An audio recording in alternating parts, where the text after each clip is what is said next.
Hello friends, good evening. Welcome to S English classes once again. आज हम आपके लिए क्लॉज का पार्ट 2 लेकर के आए हैं। देखिए दोस्तों, आज हम पढ़ेंगे एडवर्ब क्लॉज ऑफ टाइम।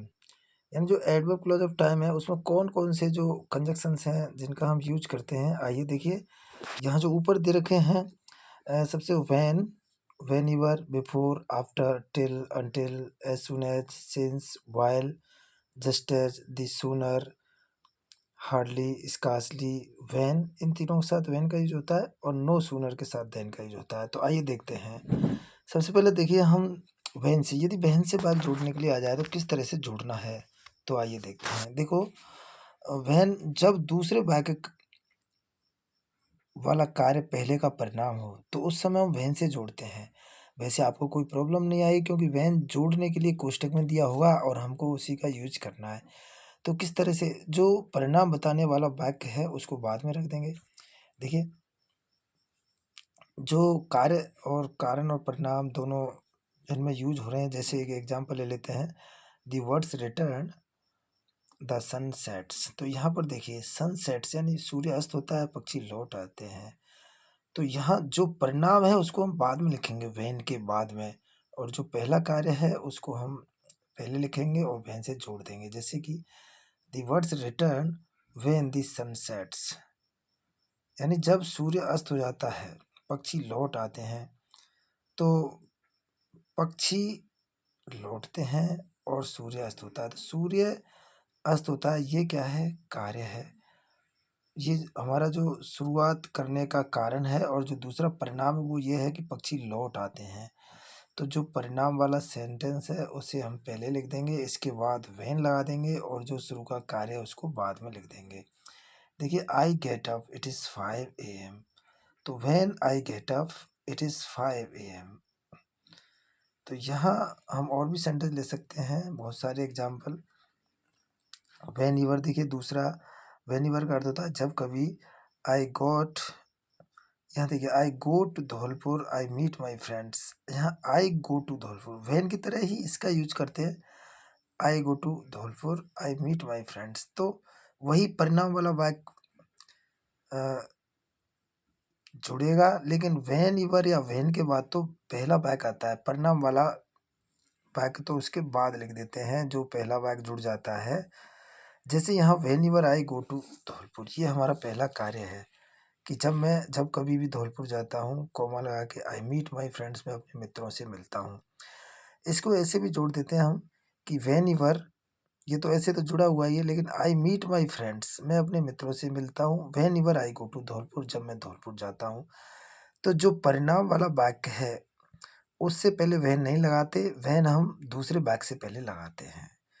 या तो उस वाक्य को पहले लिख दीजिए तो बीच में व्हेन ईवर या व्हेन आ जाएगा, और अगर उसको बाद में लिखेंगे तो कोमा से जुड़ जाता है, जैसे कोमा से जुड़ा है।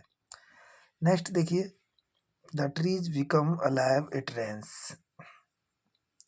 तो देखिए, पहला कार्य हो रहा है कि बरसात होती है, फिर पेड़ जीवित उठते हैं। तो जो परिणाम है वो पेड़ जीवित उठता है। तो इसको हम नहीं जोड़ेंगे, दूसरे वाक्य को व्हेन से जोड़ेंगे। तो when it rains, whenever it rains, when या व्हेन ईवर एक ही प्रकार, एक ही तरीका, दोनों का एक ही बात है। तो व्हेन ईवर इट रेन्स, जब कभी बरसात होती है, comma, the trees become alive, जब कभी बरसात होती है पेड़ जीवित हो जाते हैं। या ऐसे लिख, the trees become alive whenever it rains, ऐसे भी जोड़ सकते हैं। बिफोर, देखिए बिफोर भी एक टाइम ऑफ क्लॉज ऑफ, ये कंडीशन वाला नहीं, टाइम ऑफ क्लॉज है या क्लॉज ऑफ टाइम है, एडवर्ब क्लॉज ऑफ टाइम कह दो। तो इसमें क्या है कि बिफोर से जब दो वाक्यों को जोड़ा जाता है तो पहले पास्ट परफेक्ट टेंस वाला वाक्य आता है, फिर बिफोर, और उसके बाद पास्ट इंडेफिनेट वाला वाक्य आ जाएगा। ये सूत्र है। पास्ट परफेक्ट हेड वाला वाक्य होता है तो m b third head plus m b third आती है उसमें, फिर before plus m b third. देखिए दोस्तों, example, the patient had died, ये पास्ट परफेक्ट टेंस है। दूसरा, the doctor came, past indefinite है। तो पास्ट परफेक्ट पहले आ जाएगा, हेड वाला, ये आ गया, द पेशेंट हैड डाइड, फिर बिफोर आ गया, फिर पास्ट इंडेफिनेट पीछे रख देंगे। तो ये सूत्र याद रख लीजिए और ऐसे ही छूट जाएगा। नेक्स्ट है आफ्टर। तो आफ्टर से जोड़ते समय ध्यान रखें कि ये बिफोर का बिल्कुल विपरीत है। इसमें पहले पास्ट इंडेफिनिट आएगा, फिर आफ्टर आएगा, उसके बाद पास्ट परफेक्ट आएगा। जैसे कि the hunter shot the words had flown away, तो यहाँ पर हम देखेंगे the hunter shot after the words had flown away. Next देखिए टिल अंटिल, तो ये दोनों ही जो टिल अंटिल का अर्थ होता है तक, यानी एक निश्चित समय सीमा तक। यह एक सेंटेंस के द्वारा एक समय सीमा को तय करता है। जैसे wait for me I come back, अब यहाँ आई कम बैक ये वापस आने का एक कोई समय है, एक फिक्स टाइम है कि जब तक मैं आता हूँ लौट के मेरा इंतज़ार करना। तो wait for me till I come back या अंटिल से जोड़ देते हैं, wait for me until I come back, बात एक ही है, दोनों से जोड़ सकते हैं, मतलब दोनों में से किसी से भी जोड़ सकते हैं, जो एग्जाम में आएगा उसी से जोड़ेंगे, कोष्टक में आएगा। देखिए नेक्स्ट है सिंस, तो सिंस का भी एक टाइम का ही अर्थ बताता है ये, मतलब ये भी एडवर्ब क्लॉज ऑफ टाइम है। जैसे इसमें क्या होता है कि पहले पास्ट जो पहले है वो परफेक्ट टेंस आता है, उसके बाद सिंस लगता है और फिर उसके बाद पास्ट इंडेफिनिट टेंस का यूज होता है। कहने का मतलब पहले परफेक्ट टेंस हैजेव वाला, फिर सिंस, फिर पास्ट इंडेफिनिट टेंस का यूज किया जाता है। जैसे एग्जांपल के लिए देखिए आई हैव नॉट सीन हर, दूसरा सेंटेंस है सी लेफ्ट दी विलेज, तो यहाँ ये परफेक्ट है और ये पास्ट इंडेफिनिट है, दोनों के बीच में लगा दीजिए I have not seen her since she left the village. Next है यानी जब से उसने गांव छोड़ा है मैंने उसे नहीं देखा है। The plants have dried the rain stopped, यहाँ पास्ट इंडेफिनिट, ये परफेक्ट। तो the plants have dried since the rain stopped, जब से बरसात रुकी है पेड़ सूख गए हैं। तो ये यहाँ सिंस का यूज करते समय ध्यान रखें, सिंस के बाद पास्ट इंडेफिनिट, उससे पहले परफेक्ट टेंस आएगा। आइए नेक्स्ट देखते हैं एज सून एज, तो देखिए दोस्तों ये एज सून एज का अर्थ है ज्यों ही या जैसे ही, जब दो कार्य साथ साथ हों पर थोड़ा सा गैप हो, दोनों कार्य के बीच में थोड़ा गैप हो और साथ साथ हों। तो यहाँ देखिए पहले होने वाले कार्य से पहले एज सून एज लगा देते हैं और दूसरे वाक्य को कोमा लगा करके जोड़ दिया जाता है। बड़ा सिंपल है। देखिए द थीप सा पुलिस ही रैन अवे, दो सेंटेंस, थीप ने पुलिस को देखा फिर वह भाग गया, तो पहले काम हुआ पुलिस को देखना, तो इसी से पहले एज सून एज लगा देंगे, दूसरे वाक्य को कोमा से जोड़ देंगे। As soon as the thief saw the police comma ही रैन अवे, जैसे ही या ज्यों ही चोर ने पुलिस को देखा वह भाग गया। ऐसे ही the rabbit came out the lion caught it, as soon as the rabbit came out, जैसे ही खरगोश बाहर आया comma the lion caught it, शेर ने इसे पकड़ लिया। तो इस तरह जो कार्य पहले हुआ उससे पहले एज सून एज लगा दो, कोमा लगा करके दूसरा वाक्य लिख देते हैं, उस तरह से ये एज सून एज से जुड़ गया। अब देखिए थोड़ा सा यहाँ हमको थोड़ा सा ध्यान देने की आवश्यकता है कि यहाँ देखिए हमने हमारे सामने हार्डली वैन, स्कार्सली वैन और वियरली वैन तीन वर्ड दिए हुए हैं, तो तीनों का यूज सेम है, बस थोड़ा सा इनके नाम अलग हैं। इधर हार्डली है, स्कार्सली है और वियरली, जबकि तीनों के बाद में जो जुड़ने वाला शब्द है वो वैन है। तो देखिए होता क्या है, जब हमारे सामने दो ऐसे वाक्य दिए हों कि एक वाक्य में हेड आया हो और दूसरा वाक्य पास्ट इंडेफिनिट का हो, तो इन तीनों से जोड़ते समय एक बात याद रखना कि पहले हम जिस किसी से भी जोड़ रहे हैं, चाहे हार्डली से जोड़ रहे हैं, स्कार्सली से जोड़ रहे हैं या वियरली से जोड़ रहे हैं, तो हमें सबसे पहले हार्डली, स्कार्सली या वियरली इन तीनों में से जिससे भी जोड़ें उसको लिखेंगे, फिर हेड लगाएंगे, फिर पहला वाक्य लिख देंगे, फिर कोमा लगा करके वो सॉरी कोमा नहीं वैन लगा करके दूसरा पूरा वाक्य लिख देंगे। जैसे ये सूत्र लिखा है, हार्डली से जोड़ेंगे तो हार्डली, स्कार्सली से तो स्कार्सली, वियरली से तो वियरली, फिर उस वाक्य में से हेड बाहर निकाल देंगे, फिर पहला पूरा वाक्य लिख देंगे, उसके बाद वैन लिखेंगे, फिर दूसरा वाक्य पूरा लिख देंगे। देखिए एग्जाम्पल से आपको समझाएंगे कि यहाँ दिया है Rachin had thrown the wall, पहला वाक्य, दूसरा है रोहित रीच्ड दी लाइन। तो यहाँ देखिए हार्डली से जोड़ना है तो हार्डली लिख दिया हमने सबसे पहले, फिर इस वाक्य में से हेड बाहर निकाल लिया, रचिन थ्रोन दी बॉल, ये पूरा पहला वाक्य लिख दिया, केवल हेड बाहर निकाला है, पहला पूरा वाक्य है। उसके बाद हमने वैन लिख दिया और वैन के बाद रोहित रीच्ड दी लाइन, ये पूरा दूसरा वाक्य तो ज्यों का त्यों लिख देंगे, बस वैन के बाद दूसरा वाक्य ज्यों का त्यों लिख देते हैं और वैन से पहले पहला वाक्य पूरा ही लिख देते हैं, लेकिन हेड को पहले निकाल लेते हैं और उससे पहले हार्डली, स्कार्सली या बेयरली लगा देते हैं। ये देखिए ये barely had Rachin thrown the ball when Rohit reached the line, scarcely had Rachin thrown the wall when Rohit reached the line. तीनों ही वर्डों से हमने, तीनों ही कंजक्शन के द्वारा हमने और एक ही सेंटेंस को जोड़ दिया है। तो ध्यान रखें, इसमें कोई दिक्कत नहीं है, बस हेड को बाहर निकालना है। उसके बाद पहला वाक्य, फिर व्हेन लगा करके दूसरा वाक्य लिख देते हैं।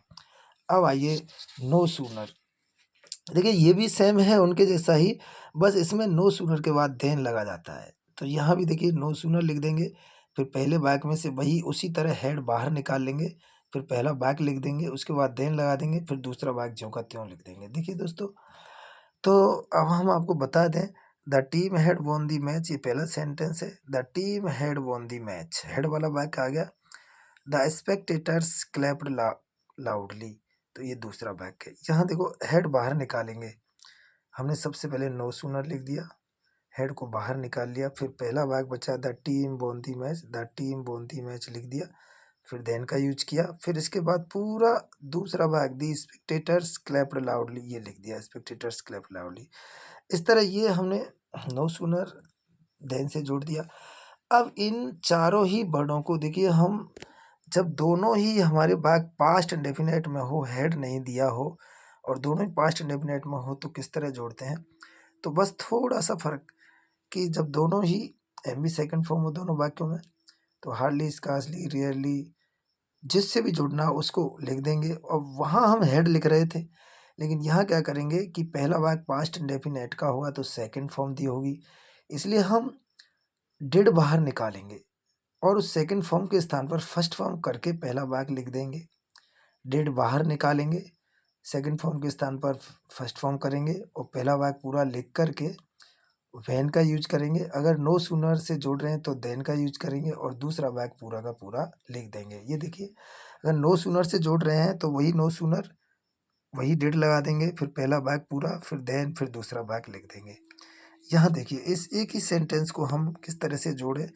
The hunter aimed the dove flew away, तो हार्डली से जोड़ दीजिए। हार्डली, द हार्डली लगा दिया, फिर डिड लगा दिया हमने, हार्डली डिड पूरा वाक्य लिख दिया। दी हंटर सेकंड फॉर्म के स्थान पर एम कर दिया, एम्ड था एम कर दिया। दी हंटर एम, और फिर हार्डली से जोड़ा इसलिए व्हेन आ गया। When the dove flew away, इस तरह से ये वाक्य बन गया हमारा। स्कार्सली जोड़ दिया, scarcely did the hunter aim when the dove flew away. Barely did the hunter aim when the dove flew away. ऐसे ही no sooner did the hunter aim than the dove flew away. कहने का मतलब, अगर पहला वाक्य past perfect का है और दूसरा पास्ट इंडेफिनेट है, तो पास्ट परफेक्ट वाले वाक्य में से हम हेड बाहर निकाल लेते हैं। यदि दोनों ही वाक्य पास्ट इंडेफिनेट हैं तो पहले वाक्य में हम हार्डली, स्कार्सली या नो सूनर के बाद डिड लगा देते हैं और सेकंड फॉर्म के स्थान पर फर्स्ट फॉर्म करके व्हेन या देन का यूज करके दूसरा वाक्य लिख देते हैं। तो ज़्यादा इनमें दोनों में टफ नहीं है, बड़े इजी हैं ये चारों। आइए नेक्स्ट देखते हैं। देखिए दोस्तों, जस्ट एज, जस्ट एज का मतलब होता है बिल्कुल ठीक जैसे ही, तुरंत, जब कार्य के तुरंत बाद दूसरा कार्य हो तो जस्ट एज का प्रयोग करते हैं। जैसे पहले शुरू जो कार्य होता है उसी के पहले जस्ट एज लगाते हैं, बिल्कुल एज सून एज की तरह है। इनमें ज़्यादा गैप नहीं होता दोनों कार्यों के बीच में, एज सून एज में थोड़ा गैप होता है। देखिए, the teacher entered the class, यानी अध्यापक कक्षा में प्रवेश कर गया। द स्टूडेंट स्टूड अप, विद्यार्थी खड़े हो गए।